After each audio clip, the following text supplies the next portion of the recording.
ದಿನಾಂಕ 22/2/2025 ಕನ್ನಡ ರಕ್ಷಣಾ ವೇದಿಕೆ ಬೆಳಗಾವಿ ಜಿಲ್ಲಾ ಘಟಕದಿಂದ ಎಚ್ಚರಿಕೆಯನ್ನು ನೀಡಲಾಗಿದ್ದು, ಬೆಳಗಾವಿಯಲ್ಲಿ ಮರಾಠಿ ಭಾಷೆಯಲ್ಲಿ ಮಾತನಾಡುವಂತೆ ಸರ್ಕಾರಿ ಬಸ್ ನಿರ್ವಾಹಕ ಮಹಾದೇವ ಹುಕ್ಕೇರಿ ಮೇಲೆ ನಡೆದ ಹಲ್ಲೆ ಪ್ರಕರಣಕ್ಕೆ ಸಂಬಂಧಿಸಿದಂತೆ ಕರವೇ ರಾಜ್ಯಾಧ್ಯಕ್ಷ ಡಾಕ್ಟರ್ ಕೆಂಪಣ್ಣ ಚೌಕಾಶಿ ಮಾತನಾಡಿದ್ದು ಹೀಗೆ. ನಾನು ಕನ್ನಡ ರಕ್ಷಣಾ ವೇದಿಕೆಯ ರಾಜ್ಯಾಧ್ಯಕ್ಷನಾದ ಕೆಂಪಣ್ಣ ಚೌಕಾಶಿ.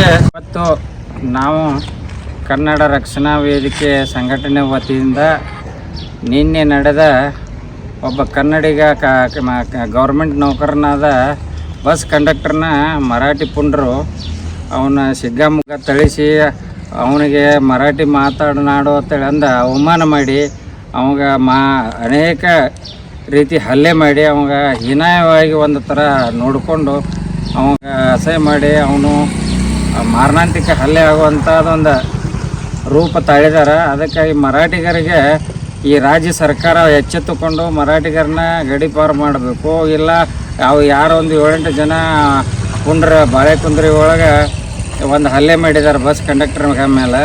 ಅವ್ರನ್ನ 8 ಜನರನ್ನ ಶೀಘ್ರ ಬಂಧಿಸಿ ಅವ್ರನ್ನ ಗಡೀಪಾರು ಮಾಡಬೇಕಂತೇಳಿ ನಾವು ರಾಜ್ಯ ಸರ್ಕಾರಕ್ಕೆ ಒಂದು ಎಚ್ಚರಿಕೆ ಕೊಡಾಕತ್ತೀವಿ. ಇದರ ಒಳಗೆ ಬೆಳಗಾವಿ SP ಅವರು ಹಾಗೂ ಪೊಲೀಸ್ ಅಧಿಕಾರಿಗಳು ಬೇಗ ಆದಷ್ಟು ಅವರನ್ನು ಗಡೀಪಾರು ಮಾಡಬೇಕಂತೇಳಿ ಅಂದ್ರೆ ನಾವು ಕನ್ನಡ ರಕ್ಷಣಾ ವೇದಿಕೆಯಿಂದ ರಾಜ್ಯ ಸರ್ಕಾರಕ್ಕಾಗಲಿ ಪೊಲೀಸ್ ಇಲಾಖೆಯವರಿಗೆ ಒಂದು ಸಂದೇಶವನ್ನು ಕೊಡಾಕತ್ತಿದ್ದೀವಿ. ಅವ್ರನ್ನ ಆದಷ್ಟು ಬೇಗ ಅರೆಸ್ಟ್ ಮಾಡಿ ಅವ್ರನ್ನ ಗಡೀಪಾರು ಮಾಡಲಿಲ್ಲ ಅಂತಂದ್ರೆ ನಮ್ಮ ಸಂಘಟನೆ ವತಿಯಿಂದ ನಾವು ರಾಜ್ಯಾದ್ಯಂತ ಕರ್ನಾಟಕ ರಾಜ್ಯದ ಮೂಲೆ ಮೂಲೆಯಲ್ಲಿ ಎಲ್ಲ ನಾವು ಕನ್ನಡಿಗರು ಒಂದು ಹೋರಾಟವನ್ನು ಉಗ್ರ ಸ್ವರೂಪವಾಗಿ ಮಾಡ್ತೀವಿ ಅಂತೇಳಿ ಈ ಸಂದರ್ಭದಾಗ ನಾನು ಹೇಳ್ತೀನಿ.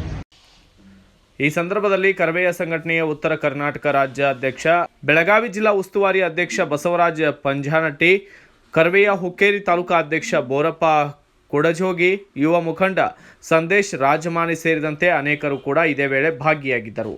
Bureau report Shivaji N Balajkol, BV5 news Kannada, Ghataprabha. Thanks for watching. Read, discuss and debate with editor Dr. Yan Prashant Rao. Wanted reporters in print, digital and visual media for Bharat Vaibhav Daily Newspaper, BV News 5 Channel and BV Fast Web News from all the talukas of Karnataka, Goa and Maharashtra. If interested, send your resume to 9019229369.